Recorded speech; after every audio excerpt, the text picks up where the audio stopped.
حضرت میرا یہ سوال تھا کہ جیسے ہم بولتے ہیں عام طور پر ادب کریں، بڑے کی ادب کرے، استاد کی ادب کرے، عزت کرے، ان کا احترام کرے. تب اس کو ہم، اس لفظ کو ہم لٹریچر کی دنیا میں لے جاتے ہیں، ادب کی دنیا میں. تو یہاں پر ادب کا معنی کیا ہوگا؟ جیسے بولتے ہیں اردو ادب پڑھو، عربی ادب پڑھو. تو اس کو کس نظر سے دیکھیں اور اس کی اصطلاحی معنی کیا ہوگا؟ ڈیفینیشن کیا ہوگا اس؟ ہوں ہاں، نہیں، آپ کا سوال یہ لگ رہا ہے کہ ادب کا لفظ ایسا لگتا ہے کہ دو الگ الگ معنوں میں بولا جا رہا ہے.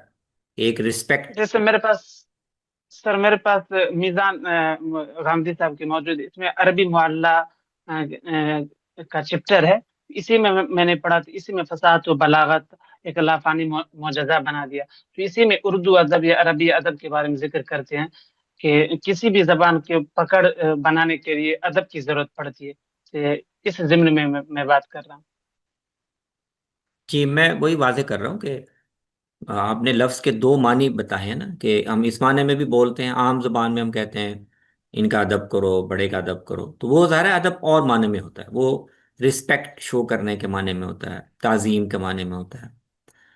اور لیکن یہ جس مفہوم میں آپ دوسرا لفظ دوسری مثال پیش کر رہے ہیں، وہ نکلا تو یہیں سے ہے. یعنی اصل میں کسی زبان کے اچھے ماہرین جب اس زبان کے اندر اچھے مضامین، اعلیٰ مضامین، بڑی فصیح زبان میں، بڑے اچھے اسلوب میں، محاورے میں پیش کرتے ہیں، بیان کرتے ہیں، تو بنیادی طور پر اس کو ادب کہا جاتا ہے.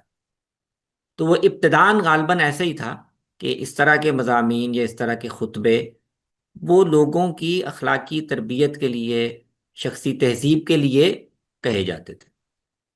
تو اس سے ایک عنوان قائم ہو گیا کہ یہ ادب ہے. لیکن ظاہر ہے کہ آہستہ آہستہ پھر اس کا مفہوم وسیع ہوتا چلا گیا. تو اب تو ادب کے مفہوم میں آ، بہت ہی وسیع ہو گیا ہے. اس میں قصے کہانیاں بھی شامل ہو جاتی ہیں، اس میں زبان کی جو فصاحت و بلاغت کے اظہار کے طریقے ہیں وہ بھی آ جاتے ہیں، شاعری بھی آ جاتی ہے، ناول افسانے لکھے جاتے ہیں وہ بھی آ جاتی ہے. دینی ادب بھی ہم کہہ دیتے ہیں، دین کی تعبیر و تشریح کے باب میں جو کچھ لکھا گیا ہے اس کو بھی ہم ادب کہہ دیتے ہیں. تو یہ دو الگ الگ مفہوم ہیں.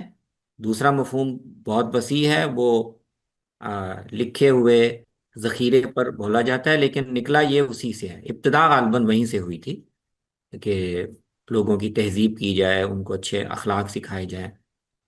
تو اس طرح سے دونوں دونوں استعمالات کا ایک رشتہ آپس میں بنتا ہے. اس کو سر، اس کو پروان چڑھانے کے لیے کس چیز پر محنت کرنی ضروری ہوگی؟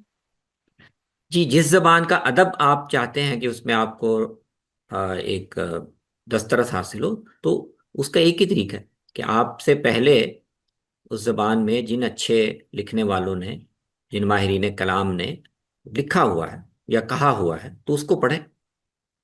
اس سے آپ کو زبان سے بھی واقفیت ہوتی ہے، اس میں اس کے اندر جو مضامین ہیں اس سے بھی واقفیت حاصل ہوتی ہے. اور چونکہ یہ ذخیرہ ایک پوری قوم اور اس کے تمدن اور اس کے ثقافت اور اس کے انداز فکر کی بھی ترجمانی کرتا، تو کسی زبان کا ادب پڑھنے سے آپ کو اس پورے معاشرے کے انداز فکر اور اس کے خیالات کا بھی علم حاصل ہوتا ہے. تو مثال کے طور پر قرآن مجید کے باب میں جب یہ کہا جاتا ہے کہ جاہلی ادب مفسر کو جاہلی ادب پڑھنا چاہیے، تو اس کے یہ سارے پہلو مراد ہیں. یعنی ایک تو زبان اور اس کے لفظوں کا استعمال، اس کے اسالیب، وہ واقف ہونا چاہیے تاکہ قرآن کے جملوں کو، اس کے اسالیب کو ہم بہتر سمجھ سکیں. اور اس پہلو سے بھی کہ جاہلی جو شعراء کا کلام ہے، وہ ان کے اس پورے معاشرے کا جو انداز فکر ہے، سوچنے کا انداز ہے، ان کی قدریں کیا ہیں، ان کے ہاں اعلیٰ اخلاق کیا مانے جاتے ہیں. تو ان سب چیزوں کو جاننے کا بھی ایک ذریعہ، ایک بڑا اہم ذریعہ ان کا کلام. شکریہ سر، اللہ آپ کو سلامت رکھے. جزاک ٹاپک، بہت شکریہ آپ کا.